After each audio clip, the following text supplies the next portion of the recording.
Lucy and Desi's own company, Desilu Productions, was in charge of their new show. Lucy would play a New York housewife. Her husband, played by Desi, would be a band leader in the city. Their show, called I Love Lucy, was a situation comedy.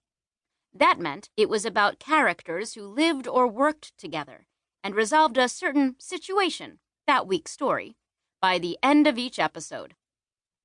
Funny shows like this became so popular they were often called by the shorter name, sitcom.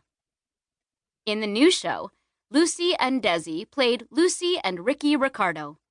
They lived in an apartment building in New York City. Their best friends were their neighbors, Fred and Ethel Mertz. Lucy Ricardo had dreams of being a star. She often tried to get herself into Ricky's nightclub shows. Many of the episodes had the two wives, Lucy and Ethel, competing against their husbands. Every episode showed Lucy getting herself into crazy situations that she often tried to resolve before her husband came home. Lucille Ball used all the tricks she learned from Buster Keaton to be funny without talking. Most TV shows at the time were done live. That meant people were watching the show at home as it was being performed in the studio. Viewers on the West Coast had to watch the program earlier because of the 3-hour time difference between the two coasts. But unlike other TV shows at the time, Lucy and Desi filmed their live shows the same way that movies were made. This is the reason that I Love Lucy can still be watched today.